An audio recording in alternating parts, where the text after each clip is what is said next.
Histoire d'en dire plus. Moins 40. C'est le Nord. Tu m'as demandé, mon petit. Je te retourne contre le mur, je te baisse par tous les trous, je te défonce, je te m'intéresse, Ça nous intéresse pas. Arrêtez ça. Arrêtez. Ça nous intéresse pas. Ça nous intéresse plus. J'ai l'impression que l'océan ne me veut pas, je sais pas pourquoi. Peut-être une question de lune, une question de dune. Félix Chouchou, viens avec moi. Non, je viendrai plus jamais avec toi. Bien alors, Félix, c'est grotesque. Lâchez ce jouet.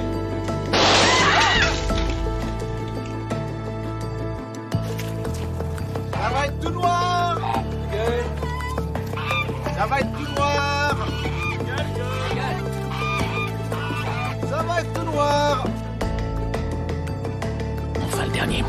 Vous, au moins, vous ne risquez pas d'être un légume, puisque même un artichaut a du cœur. Bonjour, bienvenue sur Histoire d'en dire plus cinéma. Aujourd'hui, on va parler d'un film culte de chez culte, un film américain, réalisé par Dennis Hopper, avec Dennis Hopper. Vous aurez certainement reconnu Easy Rider. Allez, c'est parti mon kiki.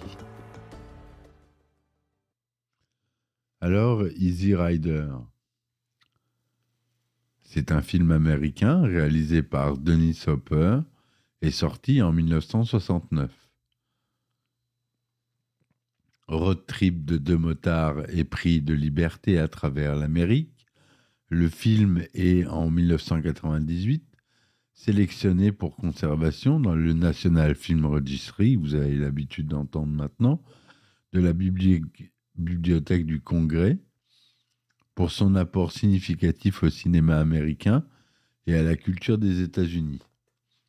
Il s'agit de la première réalisation de l'acteur Dennis Hopper, qui coécrit le scénario avec Peter Fonda et Terry Southern. Ce road movie est devenu un emblème de la génération hippie des années 60-70. Le film est considéré comme un symbole du mouvement contestataire des années 60. Le film commence par une scène où Wyatt et Billy vendent de la cocaïne à un homme d'affaires dans un aéroport. Avec l'argent récolté, ils achètent deux motos Chopper, de modèle Chopper, et se lancent sur la route en direction de la Nouvelle-Orléans, où ils espèrent assister au carnaval de Mardi Gras. En chemin, ils traversent des paysages variés et rencontrent des personnages contrastés. Des hippies dans une communauté agricole, un avocat alcoolique qui les défend après leur arrestation pour avoir participé à une parade, des prostituées dans un bordel, des rednecks hostiles dans un café, et encore d'autres situations. Le film montre les différentes facettes de l'Amérique de l'époque, entre le rêve de liberté et la réalité de la violence et de l'intolérance. Il met en scène le conflit entre deux générations, comme celle des baby-boomers, qui rejettent les valeurs traditionnelles, et celle des conservateurs qui les méprisent. Il exprime aussi le désenchantement et le désespoir d'une jeunesse qui ne trouve pas sa place dans une société en pleine crise. Le film se termine par la mort tragique de Wyatt et Billy, tués par des chasseurs sur une route de campagne. Leur rêve de liberté se brise face à la haine et à l'ignorance. Le film suggère que l'idéal hippie est voué à l'échec et que l'Amérique est en proie à un profond malaise. Easy Rider est un film culte qui a marqué son époque et qui reste aujourd'hui encore une référence du cinéma indépendant. Il a été salué pour sa bande-son rock, sa photographie naturaliste, son montage innovant et son interprétation improvisée. Il a influencé de nombreux réalisateurs et a contribué à l'émergence du nouvel Hollywood dans les années 70. Donc à la réalisation, on l'a dit, c'est Dennis Hopper. C'est Peter Fonda et Dennis Hopper avec Jack Nicholson dans le film, mais Peter Fonda et Dennis Hopper jouent les deux rôles principaux. Le budget du film, c'était 340 000 $ de prévu pour 500 000 de dépenses en estimation, pour un box-office de 41 728 000 $. C'est un film de 95 minutes, avec des séquences en mono, couleur noir et blanc, 1,85e, 35 mm et 16 mm pour les scènes à la Nouvelle-Orléans. Il est sorti en France le 27 juin 1969, aux États-Unis le 14 juillet 1969 à New York. C'est un film interdit aux moins de 12 ans. Peter Fonda est doublé par Bernard Tiffen qui joue Wyatt, Captain America. Dennis Hopper est doublé par Pierre Trabeau et joue Billy. On a Phil Spector qui joue le dealer près de l'aéroport. Voilà pour les... Jack Nicholson joue George Johnson. La production du film, selon l'interview du réalisateur Dino Risi, disponible dans les bonus du DVD italien Le Fanfaron, Il Sorpasso, c'est le visionnage de son film par Dennis Hopper qui a fait naître chez le réalisateur américain l'idée d'un road movie qui deviendra Easy Rider. Pourtant, l'impulsion originale vient de Peter Fonda qui, lors de la promotion d'un film à Toronto fin de 1967, a l'idée de ce road trip avec deux mecs, des motos, du sexe, de la cam et des bouseux en pick-up qui les flinguent. Selon ses dires, sex, drugs and rock'n'roll, devise du film, qui deviendra célèbre. Il téléphone à Dennis Hopper qui trouve l'idée géniale et revendiquera ensuite pendant des années l'idée du film. À l'origine, le titre devait s'intituler The Loners, les solitaires. Malgré leurs origines bourgeoises, les deux acteurs, dans la trentaine, survolent le mouvement Peace and Love d'alors. Avec leur look débraillé, cheveux longs et pantalons déchirés, ils se mettent en quête d'un producteur et finissent par intéresser Bert Schneider, fils du patron de la Columbia Pictures. Le budget initial alloué par la production est de 350 000 $, somme dérisoire pour un film. L'idée du film était, et la production étant acquis, il trouve alors un scénariste en la personne de Terry Southern qui modifie le titre du film en Easy Rider. Rip Torn est d'abord choisi pour incarner George Johnson, mais, ayant pris de la drogue, il se bagarre avec Dennis Hopper et se voit remplacé par Jack Nicholson. C'était funky les années 70. Hein. Le tournage. Lorsque le tournage débute en février 68, en plein carnaval à la Nouvelle-Orléans, les débuts sont déjà chaotiques. Dennis Hopper, qui vient d'apprendre que sa femme le quitte, est totalement hors de lui, insultant tout le monde jusqu'à entraîner la révolte des techniciens, puis le départ d'une partie de l'équipe.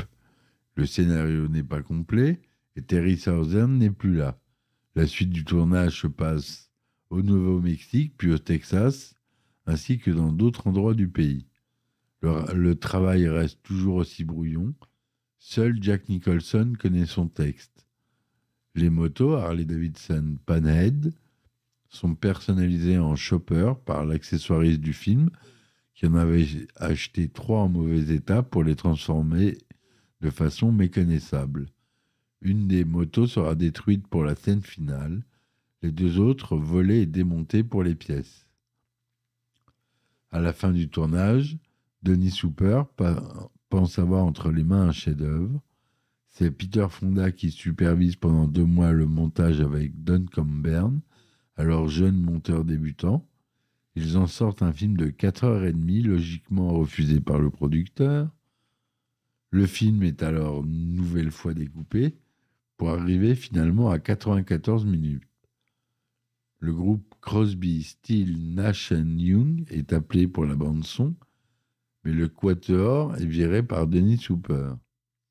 Celui-ci a l'idée de plaquer sur les images des chansons passant à la radio, et c'est Peter Fonda qui établit une sorte de compilation musicale. Pour finir, Peter Fonda et Dennis Hooper passèrent de longues années brouillées avant de pouvoir se réconcilier bien des années plus tard. La bande originale du film, qui est mémorable. L'album de la bande originale sort du label Donny Le Records à l'été 69. Il contient diverses chansons incluses dans le film de divers artistes comme Steppenwolf, The Byrds, Roger McGuinn ou encore The Jimi Hendrix Experience. Easy Rider est également le titre d'une composition du groupe Iron Butterfly durant les années 60 et d'un album des Byrds contenant le morceau enregistré pour le film. Il a aussi inspiré un morceau à Jimi Hendrix portant le même nom. Le morceau cité de Jimi Hendrix est Easy Rider avec E-Z-Y, enregistré en décembre 69, paru sur l'album The Cry of Love en 71, mais sans aucun rapport avec celui du film Easy Rider. Quant au morceau d'Iron Butterfly, son titre exact est Easy Rider, Let the Wine Pay Away. Le morceau est paru en 1970 sur l'album Metamorphosis. Lorsque le film est diffusé en compétition au Festival de Cannes le 13 mai 69, il faut attendre 1 minute après la fin pour entendre un tonnerre d'applaudissements et voir le film triompher et remporter le prix de la première œuvre. Le film sort en juillet aux États-Unis avec des avis critiques partagés. En 1 semaine, le budget du film est remboursé. En 1 an, il rapporte 20 millions de dollars. Il rapportera finalement 60 millions de dollars pour quelques centaines de milliers d'investissements avec un dépassement raisonnable du budget prévu. Le film sera le troisième plus gros succès de l'année 69 aux États-Unis, derrière Butch Cassidy et le Kid et Macadam Cowboy. Dans sa dernière interview donnée au magazine Première, Peter Fonda raconte que, rencontrant Groucho Marx, il avait découvert que celui-ci était fan du film. Le film a reçu le prix de la meilleure première œuvre pour Dennis Hooper au Festival de Cannes et a été nominé aux Oscars 70 pour le meilleur acteur dans un second rôle pour Jack Nicholson. Easy Rider marque la naissance du nouvel Hollywood qui apparaît à la fin des années 60. Il y a bien sûr des prémices avec des films tels que Bonnie and Clyde ou Le Lauréat, mais c'est avec Easy Rider que le nouvel Hollywood prend son envol et rompt avec le système de production classique bien rodé, en perte de vitesse à ce moment. Ce mouvement cinématographique, qui s'inspire du néo-réalisme italien et de la nouvelle vague française, s'inscrit dans la contre-culture américaine. Les jeunes réalisateurs américains s'emparent du principe de liberté mis en avant par la nouvelle vague, par la prise de pouvoir des réalisateurs sur les studios.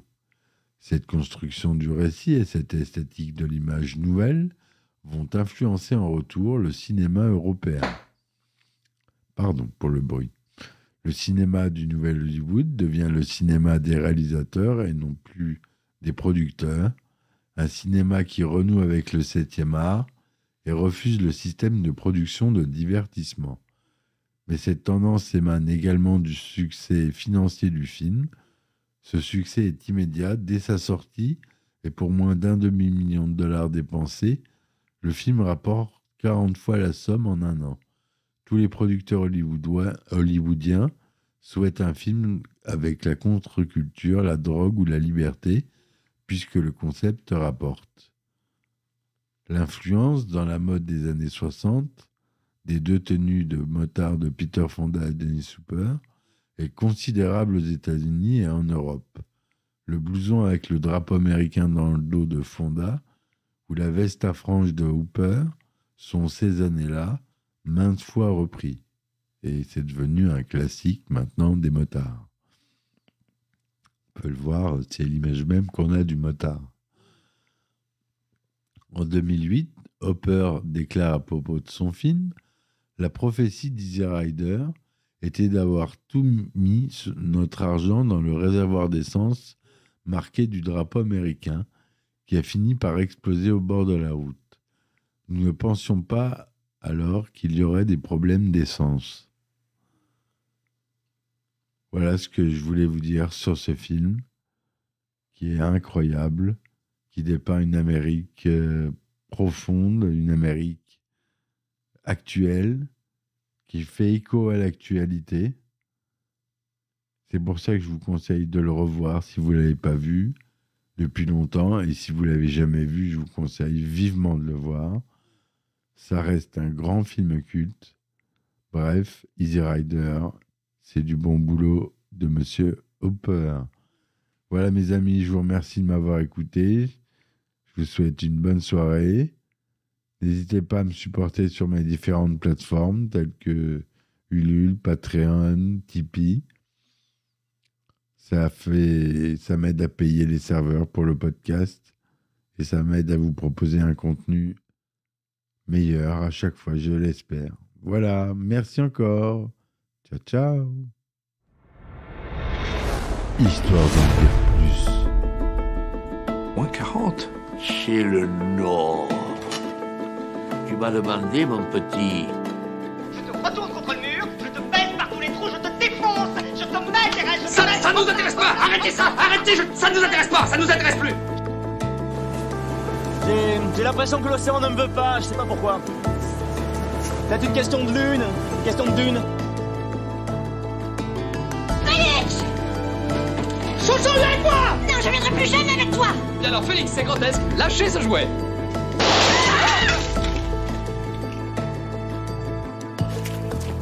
Ça va être tout noir. Ça va être tout noir. Ça va être tout noir.